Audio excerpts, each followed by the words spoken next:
take so much of critical time of our very important guests.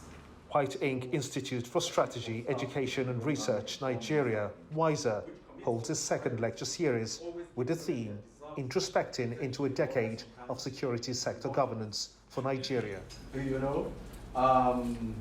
None other than the former Minister of Interior and Chief of Army Staff, Lieutenant General Abdulrahman Dambazau, retired, did the honors of delivering a guest lecture series on the vexed topic of security and governance, the gains and failures, with a view to creating a path into the next decade. This lecture is very important and timely too, because as you've noted that we're in the transition mode, moving towards the swearing in and inauguration of a new government by May 29, inshallah. You want me to review the gains and failures too of the past decade and discuss opportunities that Nigeria has in the next decade to achieve a more peaceful and stable nation within a complex domestic, regional, and global security ecosystem.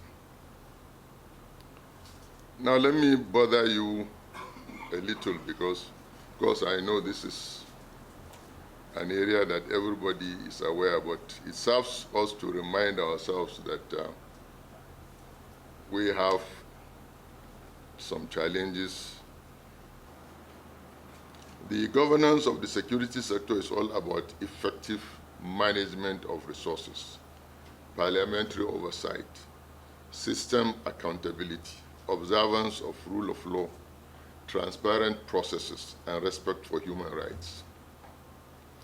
Among the observations made was that there was imbalances in power between military and civilian security institutions, including allocation of resources that heavily favored the military, which left many African countries with anemic civilian security institutions that lack the capacity or confidence to carry out their core functions.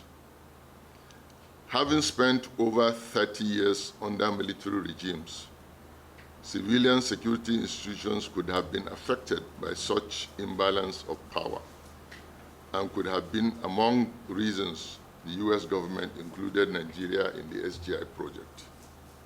Dambazau easily dissects the concerns of security over Africa and establishes a link of imbalance between civilian security and military forces. I have this to say that there are limitations to objective assessments, and I will mention them. Any attempt to assess the performance of Nigeria's security sector in the last decade would rather be subjective. Of course, we can refer to isolated cases of successes and or failures, but a comprehensive assessment would require valid data. But we are also aware that Nigeria's security environment falls short in the collection and collation of data generally. And I think this is a major limitation. The issue of documentation of events, unreported or underreported actions, and lack of synergy among agencies that develop database are some of the issues creating the problem arising from the dearth of reliable and valid data. He didn't end there. There was more as he delved further, narrowing the discourse to Nigeria as it affects the democratic process. The United States has established 2 military bases in Niger Republic, while the EU has maintained significant presence. All these forces have maintained strategic interest and have maintained a great influence in the military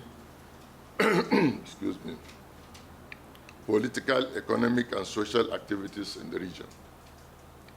Although most of the burden of financing the multinational joint task force has been on Nigeria, these global powers are always ready to pour in aids, especially into poor member states, thereby softly influencing their decisions.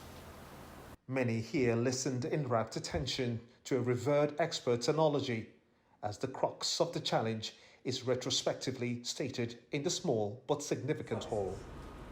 The objective is that security sector is Representing the wider society, the few here believe that there must be a collective action amongst the forces within sectors to which Nigeria handles Sector 3.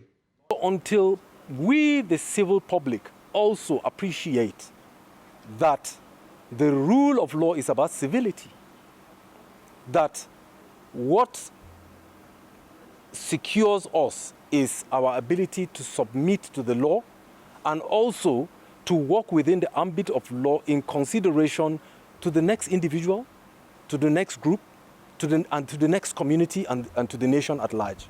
There is an extent to which any society can be policed. But it is in acknowledging that there is a government and there is an institution of government that is meant to supervise law as a first principle and enforce it where there are breaches. Because the whole idea of enforcement is when there is a breach. Perhaps the time is now to introspect and evolve a strategy that will ultimately address disjointed tactics so far and turn to collaboration to tackle piracy hotbeds of the Gulf of Guinea and make the country safer.